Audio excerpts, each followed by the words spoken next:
Hi there, what's up? My name is Sulanto and today I'm gonna be talking about the video settings of the EOS M50 camera. Before I continue, if you like my videos, please subscribe to this channel and also hit the bell so you get a notification every time I publish something new, which will happen every Tuesday at 9 o'clock p.m. Eastern European Time. Now, about those settings, those video settings for the EOS M50. I've seen a number of videos covering the same topic, but most of them only cover the physical controls and remapping the dials and buttons and so on. But there are a number of things you can do also to make the actual footage look different or better, if you will.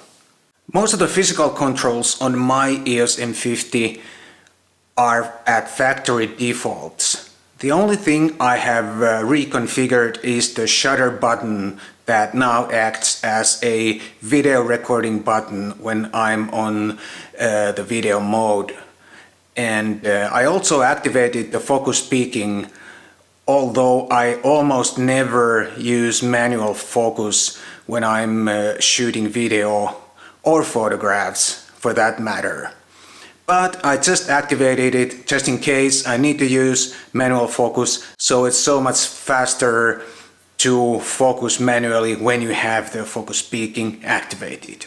But the EOS M50 has some settings that can actually make your video footage look different or better. There are something called picture profiles, and those you can access via the touchscreen or via the menus. I prefer the touchscreen because it's so much simpler and faster. And there are 8 predefined profiles, and then there are 3 user-definable profiles. And you can customize each one of those profiles to your liking.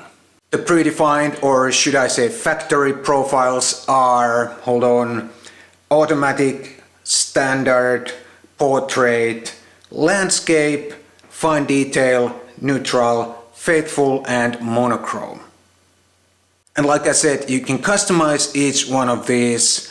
You can fine-tune the sharpness, contrast, color saturation, and color tone.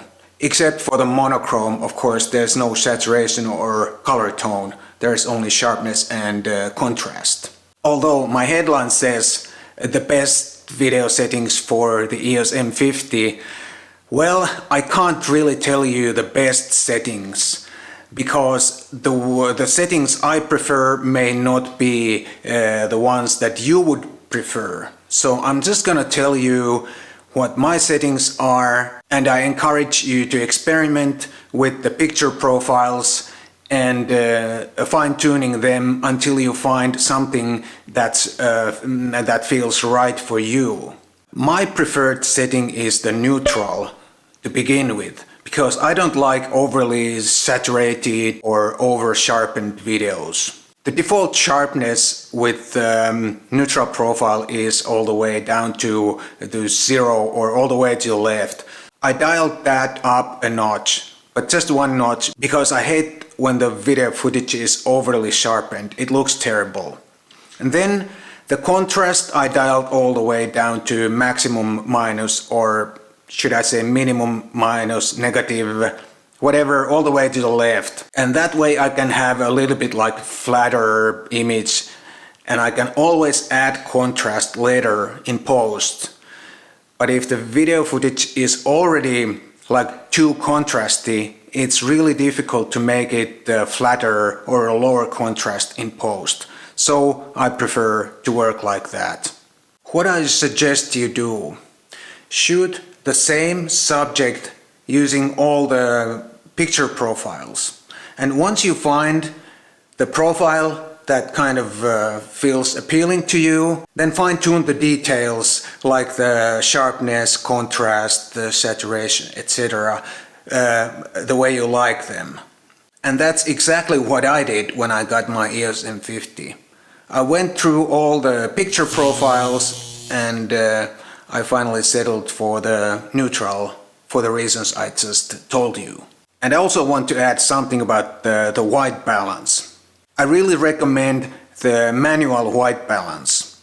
The automatic white balance usually does a very good job, but the problem is that the automatic white balance can change over time. It means that at the beginning of the clip you may have different white balance than at the end of the same clip.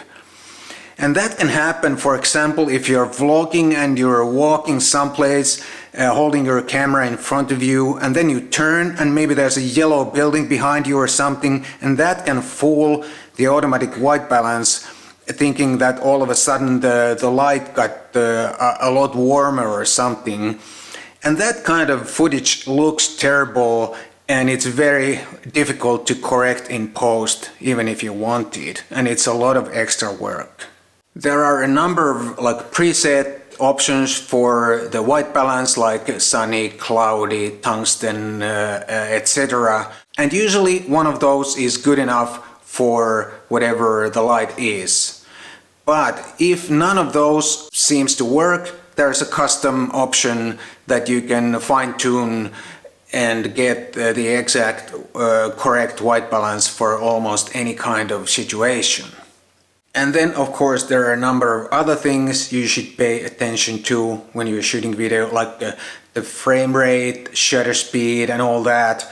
But I will not cover them here because this video is not meant to be like a complete guide to a perfect video. And I don't even know if I'm the right person to do that, because I'm not a professional, like a video shooter. I'm a photographer and vlogger, and I know something about making videos, but I'm not a real hardcore professional there. However, I hope you found these little tips and tricks useful, and thanks for watching again, and I'll see you next time.